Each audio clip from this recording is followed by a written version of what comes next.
어디서 딱히 연기를 해볼 기회가 없다면 연기적인 감이 뚝 떨어질 수밖에 없어요.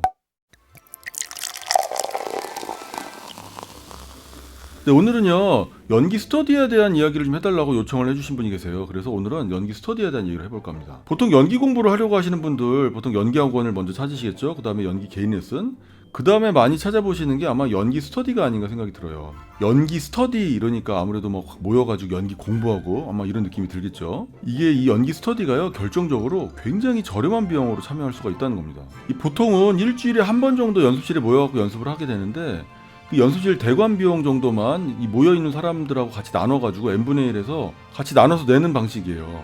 뭐 적게는 대여섯 명에서 많게는 뭐 20명 정도까지 모여서 한다고 합니다. 그러니까요 한 달에 3, 4만 원 정도면은 뭐 웬만한 연기 스터디는 다 참여할 수가 있게 되는 거예요.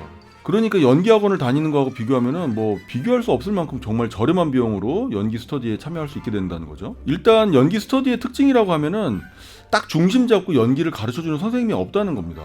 뭐 그게 단점이 될 수도 있을 것 같긴 한데 그래도 선생님이 안 계시니까 좀 자유로운 분위기에서 연기를 해볼 수 있는 뭐 그런 분위기가 만들어질 것 같아요. 저도 뭐 연기 스터디 같은 거를 뭐 같이 참여해 본 적은 없습니다만 이 연기 스터디를 하다가 도저히 안 되겠다 해가지고 저한테 연기 레슨을 받으러 오신 분들이 정말 많으세요. 연기 스터디 진행 방식에 대한 얘기는 정말 많이 들어봤었습니다.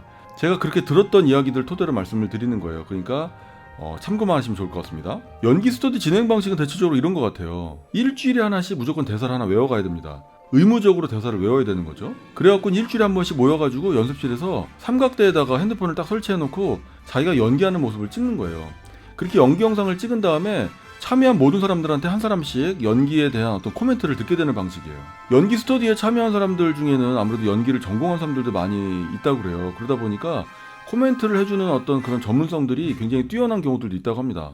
물론 전공하지 않은 사람들도 있고 외부에서 활동하던 사람들도 있고 굉장히 많은 사람들이 섞여 있다 보니까 그 코멘트의 수준들은 굉장히 천차만별이라고 그래요. 근데 제가 연기 스터디에 대한 얘기를 좀 듣다 보면 좀 이런 것들이 문제인 것 같아요. 연기를 하나하나 보고 어떤 문제가 발견됐을 때 그 문제를 해결해 줄 수 있는 어떤 방안을 모색하는 게 아니고 그냥 단순히 문제를 지적해 주는 정도의 수준에 그치는 것 같아요. 이런 모든 것들을 봤을 때 연기 스터디는 저는 이런 분들한테 좀 권해드릴 수 있을 것 같아요.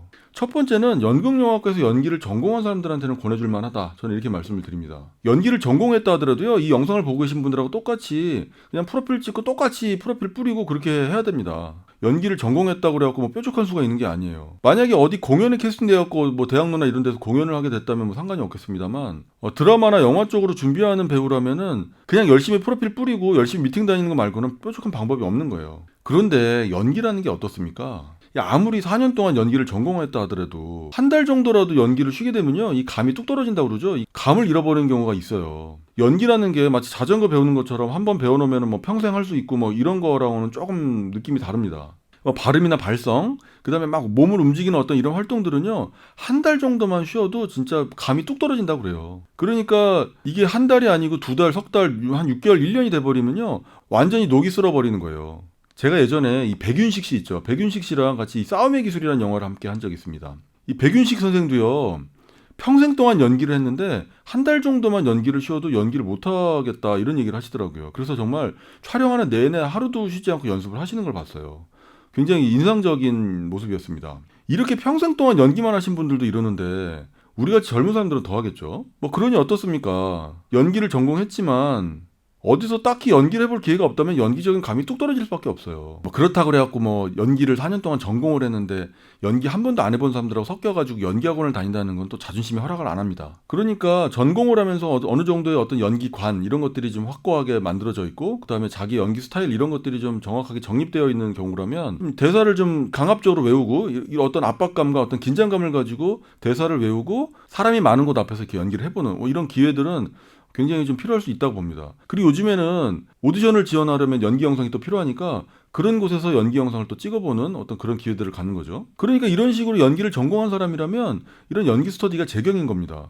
그러니까 연기를 전공한 사람이라면 이런 식의 연기 스터디가 굉장히 저렴한 비용으로 아주 좋은 연습이 될 수 있다는 뜻이에요. 그리고 두 번째는 딱히 전공은 안 했지만 학원이나 레슨을 통해서 굉장히 연기를 많이 배웠고 혹은 대학로나 이런 데서 연극을 한두 편 정도 해본 사람이라면 이런 연기 스터디 같은 방식이 좀 필요할 수 있을 것 같아요. 그런데 연기를 한 번도 배워본 적이 없는 사람이 이렇게 좀 저렴한 비용 때문에 연기 스터디를 참여하는 거는 저는 조금 추천해드리지 않는 편입니다. 아무래도 비용이 좀 저렴하다는 장점이 있긴 합니다만 연기 선생님이 딱 중심을 잡고 어떤 연기의 문제점이 발견됐을 때 그 문제점을 충분하게 해결할 수 있게끔 레슨을 해주는 게 필요한데 연기 스터디에는 아무래도 그런 것들은 좀 부족해 보이지 않나 이런 생각이 들어요. 물론 연기 스터디를 진행하는 대장 같은 사람이 이 스터디를 어떤 식으로 진행하느냐에 따라서 굉장히 많이 배우는 뭐 스터디도 있을 것 같긴 합니다.